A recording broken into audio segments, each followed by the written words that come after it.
नमस्कार। लाइफ सिर्फ आपके आसपास क्या क्या घटित हो रहा है वहां तक सीमित नहीं है। जो हो रहा है उससे आप कितने बदल रहे हैं, सारा खेल इसका है। और इस खेल के खिलाड़ी कौन हैं? इस खेल के खिलाड़ी हैं चंद्रमा। चंद्रमा सिर्फ एक प्लेनेट नहीं है, ये वो जगह है जहां इंसान पूरी दुनिया को महसूस करता है। बाकी सारे ग्रह बताते हैं कि जीवन में क्या क्या होगा, करियर कैसा रहेगा, पैसा आएगा कि नहीं, शादी कब होगी, मान सम्मान मिलेगा कि नहीं।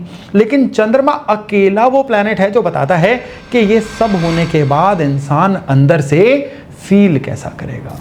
इसीलिए मैं चंद्रमा को कुंडली में एक प्लेनेट ही नहीं, इंसान का ना एक इनर ऑपरेटिंग सिस्टम जो होता है ना, मैं वो मानता हूं। एक विशेष सूचना, आप एस्ट्रोलॉजी सीखना चाहते हैं, कुंडली को कैसे पढ़ा जाता है ये जानना चाहते हैं, या फिर आप एस्ट्रोलॉजी की कुछ ऐसी टेक्निक्स को जानना चाहते हैं जो बाहर किताबों में आपको कहीं नहीं मिलेंगी, तो आपके लिए गुड न्यूज़ ये है कि मैं स्पेशली आपके लिए एस्ट्रो विवेचन मास्टर क्लास लेके आ रहा हूं। एक ऐसी मास्टर क्लास जिसमें ना सिर्फ बहुत दुर्लभ टेक्निक्स बताई जाएंगी, बल्कि कुंडली को रीड कैसे करना है उसके लिए सरल से सरलतम तरीके बताए जाएंगे। लिंक जो है ये डिस्क्रिप्शन में है, बायो में है, और बहुत लिमिटेड सीट्स हैं, इनको ज्वाइन करना मत भूलिएगा। आपने देखा होगा कि कोई बहुत महंगा फोन लेके भी बड़ा परेशान रहता है और कोई बिल्कुल सस्ता सा फोन लेके भी बड़ा मस्त रहता है। यानी बाहर का लुक स्ट्रक्चर बाद में मैटर करेगा, असली एक्सपीरियंस आपके अंदर के ऑपरेटिंग सिस्टम से बनेगा। वैसे ही आपकी जिंदगी बाहर से जितनी मर्जी शाइनिंग दिखे, ग्लिटर वाली दिखे, आपके जो अंदर का अनुभव है ना, ये कौन तय करेगा? ये आपका चंद्रमा तय करेगा। अब समझिए कि मून असल में रिप्रेजेंट क्या करता है। देखिए, बुक्स कहती हैं कि चंद्रमा मन है, सही है, लेकिन चंद्रमा सिर्फ मन नहीं है। चंद्रमा आपका इमोशनल मन है, इमोशनल माइंड, वो हिस्सा जो सोचता नहीं, महसूस करता है। आपका दिमाग तो लॉजिक चलाएगा कि ये कैलकुलेशन सही है इसलिए ये फैसला सही है, पर आपका चंद्रमा कहेगा कि कैलकुलेशन या फैसला तो ठीक है पर दिल नहीं मान रहा है। वो जो दिल वाली आवाज है ना, वो है चंद्रमा। चंद्रमा से हम देखते हैं मदर, यानी आपके जीवन का खाली मदर नहीं, वो हर रिश्ता जिसने आपको पाला, संभाला, आपको एक सिक्योरिटी, सुरक्षा दी। चंद्रमा से हम देखते हैं मन की शांति। चंद्रमा ना आपका कंफर्ट जोन है, वो जगह जहां पे आके सांसें थोड़ी सी स्लो हो जाती हैं। किसी के लिए वो माँ के हाथ का खाना हो सकता है, किसी के लिए अपनी रजाई, अपना तकिया हो सकता है, किसी के लिए घर लौटते ही अपने आराम वाले कपड़े पहनना या पुरानी चप्पल ही पहन लेना हो सकता है। यानी वो छोटी सी राहत जो होती है ना, वो भी आपका चंद्रमा है। चंद्रमा आपकी मेमोरी है, आपके बचपन के इंप्रेशंस हैं चंद्रमा।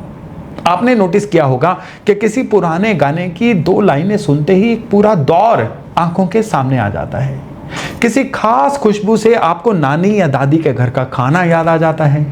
ये जो इमोशनल, भावनात्मक मेमोरी है ना, ये मून चलाता है।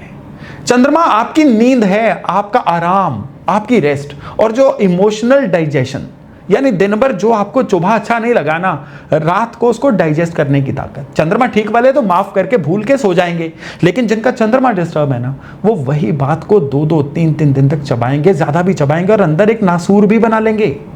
चंद्रमा फ्लूइड है, पानी की तरह, इसीलिए आपको ना अडेप्टेबिलिटी देता है। पानी जहां जाता है अडेप्ट कर लेता है ना उसी शेप के हिसाब से। चंद्रमा आपको इमेजिनेशन देता है। चंद्रमा आपके भीतर के उस बच्चे को संभालता है जो आज इस उम्र में भी बड़ी पोस्ट पे बैठ के भी चुपके से अंदर से एक शाबाश तो सुनना चाहता है।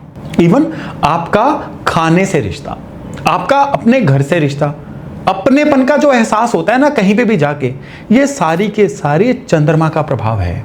और सबसे गहरी बात कि चंद्रमा वो चश्मा है जिससे इंसान हर घटना को देखता है। अब सोचो कि बॉस ने ना एक ही व्हाट्सएप मैसेज 2-3 लोगों को भेजा, उसमें लिखा था इट्स ऑल राइट, ठीक है। किसी को नॉर्मल लगा और किसी की तो रात ही खराब हो गई कि सिर्फ ठीक है बोला, यानी बॉस नाराज है। यानी मैसेज वही था, फर्क चश्मे का था। वो चश्मा किसका है? वो चश्मा है चंद्रमा का। चंद्रमा इतना इंपॉर्टेंट क्यों है? आप पूछेंगे भी, लग्न है कुंडली में, सूर्य है, बाकी प्लैनेट्स भी है, फिर चंद्रमा पे इतना जोर क्यों? एस्ट्रोलॉजी में आपकी जो राशि बोली जाती है ना, जिसमें आप राशिफल देखते हैं, तो वो चंद्रमा से देखी जाती है, वो लग्न से नहीं देखी जाती। आपकी दशा, यानी जिंदगी की जिसको हम टाइमलाइन बोलते हैं ना, कब क्या होगा वाली, ये सारी की सारी चंद्रमा के नक्षत्र से शुरू होती है। आपके गोचर का फल, कि कोई प्लैनेट कहाँ पे पहुंचा, आपको क्या असर देगा, जिसको ट्रांजिट बोलते हैं, ये भी मून से देखते हैं। क्योंकि कोई भी बदलाव सबसे पहले आपके थॉट प्रोसेस पे ही दस्तक देगा। दिखने में मामूली पर बड़ी गहरी बात है कि कर्म को स्वीकार करने की ताकत चंद्रमा देता है। कैसे? देखो, जिंदगी ने आपको जो भी दे दिया ना, जो भी थमा दिया हाथ में, उसको पचाने का दम मून में है। इसलिए बहुत स्ट्रांग कुंडली वाला इंसान भी अगर चंद्रमा कमजोर है ना, तो सब कुछ पाके भी भीतर ही भीतर से ना डिस्टर्ब रहेगा, बिखरा रहेगा। कि बंगला है, गाड़ी है, नाम है, पर रात की नींद उड़ी हुई है। कुंडली कितनी भी मजबूत हो, अगर चंद्रमा डिस्टर्ब है ना, तो ऐसा इंसान ना रिकॉग्नाइज्ड होके, सफल होके भी अशांत ही रहेगा। और चंद्रमा की कहानी सिर्फ उसकी राशि से नहीं, चंद्रमा के पूरे एनवायरनमेंट से बनती है। आप सिर्फ ये बोल के ना कि मेरा कर्क राशि का चंद्रमा अच्छा है, आप छूट नहीं सकते। इसको ऐसे समझिए कि एक ही बच्चा अगर प्यार भरे घर में पले बड़े तो वो खिल जाएगा, उसकी पर्सनैलिटी चेंज होगी। और वही बच्चा अगर डर भरे, घुटन भरे माहौल में पले तो बच्चा वही है, लेकिन उसकी पर्सनैलिटी में तो फर्क आएगा ना। चंद्रमा ठीक वैसा है। और कई परतें आपको चंद्रमा की एक साथ देखनी पड़ती हैं। पहली है कि चंद्रमा किस राशि में है, दूसरी चंद्रमा किस हाउस में बैठा हुआ है, और चंद्रमा किस नक्षत्र में है, और चंद्रमा किन प्लैनेट के साथ बैठा हुआ है। फिर ये चंद्रमा बढ़ रहा है या चंद्रमा घट रहा है, यानी शुक्ल पक्ष का है या कृष्ण पक्ष का है।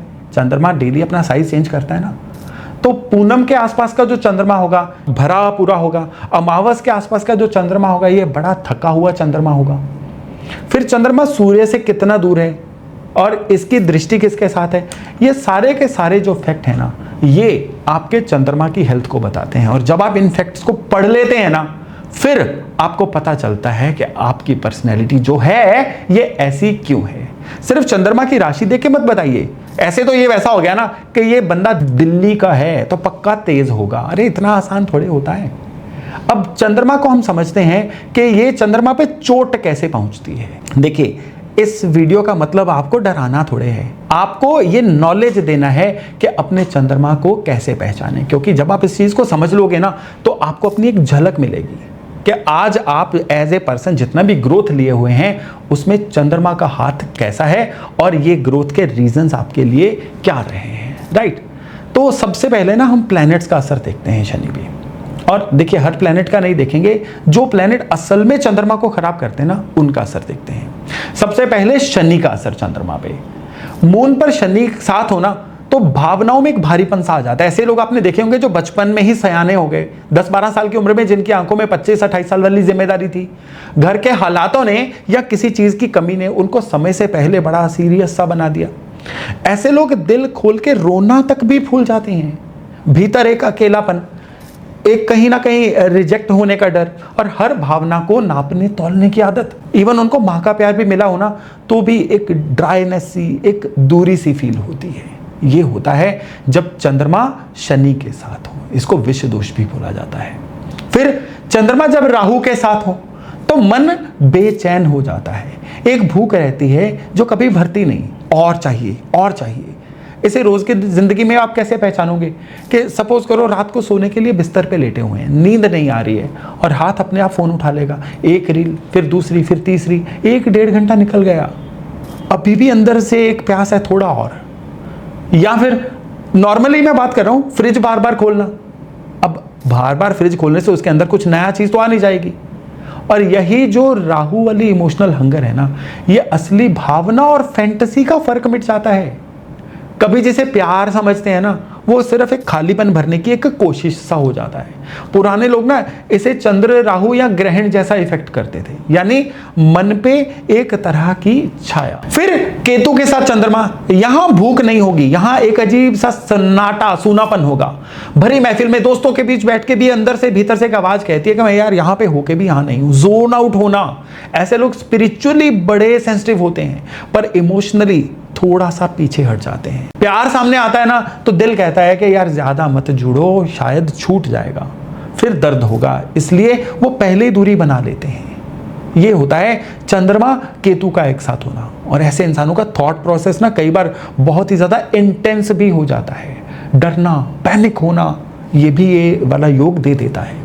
फिर चंद्रमा मंगल एक साथ होंगे तो या क्या होता है कि मंगल गर्म है, चंद्रमा पानी है, तो भावनाओं में एक आग सी आ जाती है। रिएक्ट पहले करते हैं, सोचते बाद में हैं। वो देखिए, गुस्से में आपने कभी भी व्हाट्सएप पे एक तीखा सा रिप्लाई कर दिया, सेंड किया, और 2 मिनट बाद आपने मे भी पछतावा किया, यार ये नहीं भेजना चाहिए था, फिर एडिट कर दिया या उसको डिलीट कर दिया। ये मार्स वाला चंद्रमा है। चिड़चिड़ापन, अंदर एक हीट, शब्दों में एक बहुत तीखी धार। ये लोग बुरे नहीं होते, बस इनके भीतर का तापमान थोड़ा सा ज्यादा रहता है और इनको ठंडा होने में थोड़ा ज्यादा वक्त लगता है।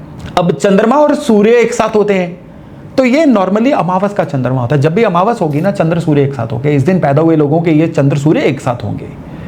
तो ऐसे लोगों की भावनाएं, इनका ईगो, पिता, एम्बिशन या फिर सर्वाइवल का प्रेशर, ये इनकी भावनाएं इन चीजों में जलने लगती हैं। यानी हमारे यहाँ जिन्होंने बचपन से सिखाया गया ना कि अरे तुम तो स्ट्रांग हो, तुम क्यों रोते हो, रोना नहीं है। और कई बार उनका ये हाल होता है कि ऐसा इंसान ना दुनिया के लिए मजबूत दिखता है, सबकी प्रॉब्लम को भी सॉल्व कर देगा, पर अपनी कोमलता तक खुद नहीं पहुंच पाता। किसी के कंधे पे सिर रख के रियली उसको रोना आता ही नहीं। क्यों? क्योंकि कभी सीखा ही नहीं। अंदर से एक चाहत है, यार मेरी भी कोई सुने, लेकिन नहीं, ये होता ही नहीं। फिर एक बड़ी सूक्ष्म स्थिति आती है, इसको भी ध्यान से पकड़िएगा, कि जब चंद्रमा बिल्कुल कुंडली में निपट अकेला हो, चंद्रमा के साथ कोई प्लेनेट नहीं है, चंद्रमा के दाएं बाएं दोनों तरफ के घर खाली हैं, यानी कोई प्लेनेट चंद्रमा का साथ ना दे, ऐसा इंसान भीड़ में भी अकेला रहता है। उसका तकिया कलाम होता है, रहने दो मैं खुद कर लूंगा। मदद मांगना उसे भाता ही नहीं, जैसे मांगना कोई कमजोरी हो। पर एक राहत की बात है कि आज के ज़माने में अगर इस इंसान को सच्चे लोग, एक अच्छा मेंटर, एक अच्छा साथ देने वाला साथी मिल जाए ना, तो केमिद्रुम योग बहुत हद तक संभल जाता है। नहीं तो ये लोग जो है ना, ये एंग्जाइटी, ओवर थिंकिंग, डिप्रेशन, ये इन चीज़ों में भी चले जाते हैं। और फिर क्या होता है कि ये लोग ना एक चेन ऑफ रॉन्ग डिसीजंस इनकी लाइफ में बन जाती है। खाली यही नहीं, चंद्रमा 6, 8वें, 12वें घर में भी होता है ना, तो भी चंद्रमा के यानी इंसान के बिहेवियर पैटर्न में कोई ना कोई दिक्कत आ जाती है। देखिए, यहाँ 6, 8वें, 12वें घर में चंद्रमा का होना हमेशा बुरा नहीं होता, लेकिन ऐसे इंसान की जो मन की शांति है ना, ये किसी ना किसी सर्विस से जुड़ी होती है, या किसी ना किसी बदलाव से जुड़ी होती है, या किसी ना किसी लॉस को पार करने से या हीलिंग से जुड़ी होती है। 12th का मून वाला अक्सर अकेलेपन में, ध्यान में या विदेश की शांत जिंदगी में सुकून पाएगा। दर्द होता है उसको, पर उसके दर्द की वजह से ही उसके भीतर में एक बदलाव पैदा होता है। ये नॉर्मल खुशी वालों को नसीब नहीं होता। लेकिन ओवरऑल बात करें ना, 6, 8वें, 12वें घर के चंद्रमा वालों के बिहेवियर पैटर्न में कुछ ना कुछ तो खालीपन होता है, जो उनको शुरुआती जीवन में परेशान भी करता है और ऐसे पर्सन बदल भी देता है। अब यहाँ पे चंद्रमा के 3 नक्षत्रों की भी बात करनी होगी, रोहिणी, हस्त और श्रवण। रोहिणी में मन महसूस करना सीखता है, हस्त में इंसान किसी चीज को क्रिएट करना सीखता है, और श्रवण में चीजों को सुनना और समझना सीखता है। यानी एक बच्चे से बुजुर्ग तक का पूरा इमोशनल सफर होता है चंद्रमा के 3 नक्षत्रों में। रोहिणी में मन रस चाहता है, हस्त में मन रचना चाहता है, और श्रवण में मन सुनकर समझकर परिपक्व होना चाहता है। चाहत से स्किल्स यानी कौशल तक, और फिर स्किल्स यानी कौशल से समझने तक। और रियली जिंदगी में खुद हमें इन 3 स्टेजेस से गुजरना तो पड़ता है ना। जवानी में हम सब कौन होते हैं? रोहिणी होते हैं। हमें सब कुछ चाहिए, अब भी चाहिए। फिर आती है जिम्मेदारी, और फिर हम हस्त बनते हैं कि कुछ क्रिएट करना है, कुछ बनाना है, कुछ संभालना है। और अगर सही से जिए तो आखिर में हम श्रवण बन जाते हैं, जहां बोलने से ज्यादा सुनना अच्छा लगता है। यही तो होता है मन का पकना। और यहीं रुक के एक काम करिए, नीचे कमेंट में मुझे बताइए कि आपकी चंद्र राशि कौन है, यानी आपका मून किस राशि में है। मैं सारे कमेंट पढ़ता हूं, और आगे के वीडियो में इसी हिसाब से मैं आपके लिए नया टॉपिक भी बनाऊंगा कि आप लोग किस चंद्रमा से सबसे ज्यादा जुड़ते हैं। और अगर अभी तक आपने चैनल को सब्सक्राइब नहीं किया है तो कर लीजिए, क्योंकि इसी तरह की जो डीप एस्ट्रोलॉजी है ना, मैं यहाँ पे आपके लिए रेगुलर लाता रहता हूँ। तो चलिए अब आते हैं उस सवाल पे जो सबसे ज्यादा पूछा जाता है। एक क्लासिकल सवाल है कि चंद्रमा टॉरस यानी वृषभ में उच्च क्यों होता है। इसका जवाब इतना प्यारा है, इतना सुंदर है ना, कि इसको आपने समझ लिया ना तो आधी एस्ट्रोलॉजी आपको तुरंत पता चल जाएगी। टॉरस क्या है? टॉरस ना एक अर्थ साइन है, पृथ्वी तत्व की राशि है, एक स्थिर, ठोस, आपको नॉरिश करने वाला साइन है, एक जमीन से जुड़ा हुआ ग्राउंडेड साइन है। और चंद्रमा को सबसे ज्यादा क्या चाहिए? सेफ्टी। मून चंचल है, बहता है, इधर उधर डोलता है, एक बेचैन बच्चे की तरह। और टॉरस उसे क्या देता है? एक गोद, एक भरोसा, एक हेजिंग देता है कि एक सब ठीक है, तू आराम कर वाली फीलिंग। जब बेचैन बच्चे को एक सुरक्षित गोद मिल जाती है ना, वो रोना बंद करके सो जाता है। यही मून जो होता है ना, ये टॉरस में करता है। टॉरस किससे जुड़ा हुआ है? खाने से, परिवार के सुख से, किसी मीठी आवाज से, धन से, आपके रिसोर्सेज से, वैल्यूज से। टॉरस जुड़ा हुआ है सुंदरता से। और चंद्रमा वही खिलता है जहां पे रिदम होता है, जहां पे रिसोर्सेज होते हैं, जहां पे अपनापन होता है। और ऊपर से चंद्रमा का सबसे प्यारा नक्षत्र रोहिणी, ये भी टॉरस में ही पड़ता है। यानी चंद्रमा अपने सबसे प्यारे घर में बैठा हुआ है, अपने सबसे प्यारे कमरे में, तो वो क्यों ना खिले। चंद्रमा पानी है, टॉरस क्या है? टॉरस मिट्टी है। जब पानी सही मिट्टी में जाता है ना, तो कीचड़ नहीं बनता, तब खेती बनती है, तब नई चीजें पैदा होती हैं। और एग्जॉल्टेड मून यानी उच्च चंद्रमा वाले लोग वो होते हैं जिनके पास बैठ के आपको सुकून मिलता है। आपने ऐसे इंसान को जरूर जाना होगा, घर का कोई बड़ा, कोई दोस्त, कोई टीचर, जिसके पास ज्यादा लगता है यार हाँ आई एम रिलैक्स्ड, अब सब ठीक हो जाएगा। इनके अंदर एक अपनापन होता है, मिठास होती है, इनके अंदर अपने फैमिली डोमेन में पॉपुलैरिटी होती है, अच्छी मेमोरी, मीठी आवाज और दूसरों को इमोशनल रूप से सपोर्ट देने की ताकत। ये लोग अपने आसपास ना एक बड़ी अच्छी छांव बन जाते हैं। अब इसका उल्टा भी होता है कि चंद्रमा जो है वृश्चिक राशि में नीच हो जाता है। और ये क्यों होता है, इसको बड़ा ध्यान से सुनिएगा। स्कॉर्पियो यानी वृश्चिक क्या है? ये गहरा पानी है, ये भी फिक्स साइन है, इंटेंस है, छिपा हुआ है। ये आपके जीवन को ट्रांसफॉर्म करने वाला राशि है। अब सोचिए कि चंद्रमा को चाहिए सुरक्षा, और स्कॉर्पियो से ले जाता है छिपे हुए डर में, जो पता ही नहीं है चीजें, पुराने जख्मों में, शक में। चंद्रमा चाहता है सॉफ्टनेस, स्कॉर्पियो मांगता है गहराई। चंद्रमा चाहता है कंफर्ट, स्कॉर्पियो एक बार एकदम से वल्नरेबिलिटी से खोल के रख देता है। चंद्रमा चाहता है भरोसा, स्कॉर्पियो हर चीज पे सवाल उठाता है कि ये सच बोल रहा है या कुछ छिपा रहा है। ये स्कॉर्पियो होता है ना। चंद्रमा साफ पानी जैसा है, लेकिन स्कॉर्पियो उस पानी को एक गहरे अंधेरे कुएं में ले जाता है। वहां पानी तो है, लेकिन वहां पे लाइट नहीं है, सो पानी की क्वालिटी नहीं पता चल पाती। तो इसका नतीजा क्या होता है कि एकदम से इमोशनल इंटेंसिटी आती है, ट्रस्ट इशू आते हैं, छिपे हुए डर आते हैं।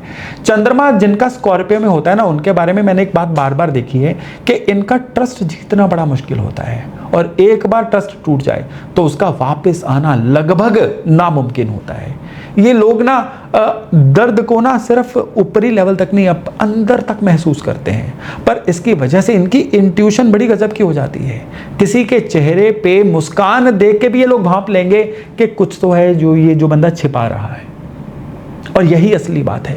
मैंने अपने इतने सालों के अनुभव में एक चीज देखी है कि दुनिया के सबसे गहरे हीलर, सबसे अच्छे psychologist, consultant, researcher, even occult वाले, एस्ट्रोलॉजी वाले, रहस्यों को समझने वाले लोग, इनमें से बहुतों का जो चंद्रमा होता है ना, वो स्कॉर्पियो यानी वृश्चिक में होता है। रीजन, क्योंकि जो खुद उस अंधेरे कुएं में डूबा हो ना, वही दूसरों को बाहर निकलने का रास्ता दिखा सकता है। जिसने दर्द को सच में जिया हो ना, वो दूसरे को बिना जज किए समझ पाता है कि पेन दरअसल क्यों हो रही है, कहाँ हो रही है। और एक और चीज, और ये जो और कह रहा हूं ना, ये सबसे बड़ा है कि ये सब तब खिलता है जब इस चंद्रमा को सपोर्ट मिले, इसको मैच्योरिटी मिले, इस चंद्रमा को अवेयरनेस मिले। बिना रोशनी के ये गहराई इंसान को डूबो भी देती है। इसलिए स्कॉर्पियो मून वालों से मेरी एक ही एडवाइस है इन लोगों को कि अपने भीतर का जो अंधेरा है ना, उससे डरो मत, उसे रोशनी दिखाना सीखो। रोशनी कैसे आती है? नॉलेज लेने से। तो स्कॉर्पियो मून वालों को नई नई चीजें सीखनी चाहिए, हमेशा नॉलेज अपग्रेड करनी चाहिए, और फिर इनका यही जो स्कॉर्पियो का चंद्रमा है ना, इनकी सबसे बड़ी ताकत बन के उभरता है। अब हम आते हैं कि चंद्रमा आपका केतु के साथ है, शनि के साथ है, राहु के साथ है, मंगल के साथ है, सूर्य के साथ है, 6, 8, 12 में है। इस चंद्रमा को बैलेंस करने के उपाय क्या हो सकते हैं? पर पहले एक बात साफ कर लो कि यही लोग यहीं पे ना उपायों पे लोग सबसे ज्यादा बहकते हैं। कोई कहता है कि रत्न कौन सा पहन लूं, मोती पहन लूं, चंद्रमा ठीक हो जाए।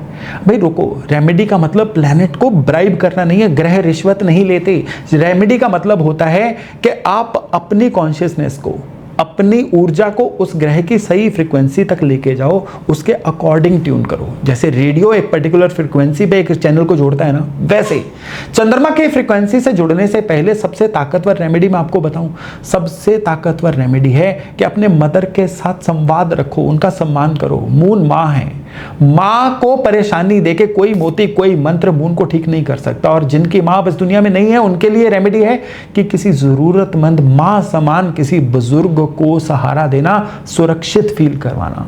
ये सबसे पहली शर्त है, बाकी हर चीज बाद में आती है। यहां पे अगली चीज है कि नींद को ठीक करिए। मून चंद्रमा नींद है, रोज एक समय पे सोना, सोने से पहले आपको नो डिजिटल जोन रखना, फोन को नीचे रख देना, ये सीधी सीधी चंद्रमा की दवा है बिना किसी खर्च के। और तीसरा है जल का अनुशासन, पानी पूरा पियो। आपको ये एक उपदेश लगेगा, लेकिन हो सके तो आप अपने बॉडी में लगातार वाटर लेवल को सही करके देखो, आपका चंद्रमा, आपका मन कितना सही होता है। फिर कभी कभार समुद्र के किनारे जाओ, नदी के किनारे बैठो, साल में एक आध बार भी करोगे ना, आपका चंद्रमा अपने आप शांत होगा। सोमवार का व्रत रख सकते हैं, लेकिन तभी जब आपकी सेहत इसकी इजाजत दे। अंधाधुंध मत करिएगा इसको। रात को फुल मून को चंद्रमा को अर्घ्य देना, सफेद चीजों का अगर हो सके तो दान करिए। लेकिन सबसे बड़ी बात क्या है कि रुद्राक्ष की माला लीजिए। रुद्राक्ष की माला पे रोज एक माला ओम नमः शिवाय बोलिए।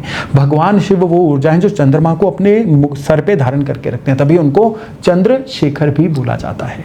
तो रुद्राक्ष माला पे रोज एक माला ओम नमः शिवाय का जप करिए।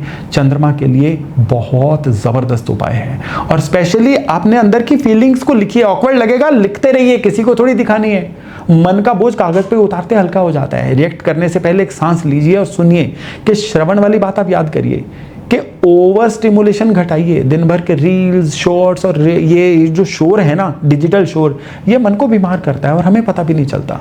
फिर गुस्से या उदासी में लिएगा कोई भी फैसला जो है, उसको आप थोड़ा सा रुक के लीजिए। किसी भी तरह से इम्पल्सिव बिहेवियर मत रखिए। कई बार क्या होता है कि आप कोई फैसला लेने वाले थे, मन परेशान था, आप थोड़ा रुक गए और अगले ही पल वो फैसला आप कैंसिल कर देते हो, बदल जाता है। और एक मून की लास्ट रेमेडी आपको बताता हूँ, कृतज्ञता, ग्रैटिट्यूड का भाव।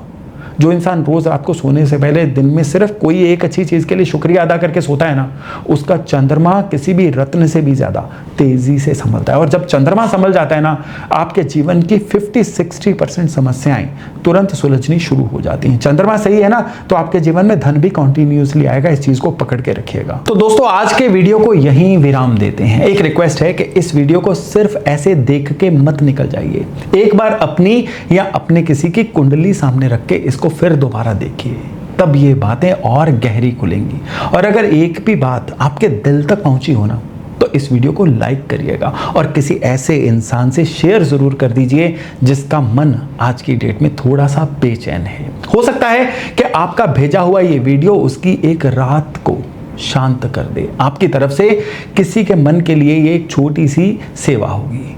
चैनल पर इसी तरह की गहरी प्रैक्टिकल एस्ट्रोलॉजी में लगातार लाता रहता हूं, तो सब्सक्राइब जरूर कर लीजिए और बेल बटन भी दबा दीजिए। चलिए मिलते हैं अगले वीडियो में नए टॉपिक के साथ। तब तक अपना खूब ध्यान रखिएगा। नमस्कार।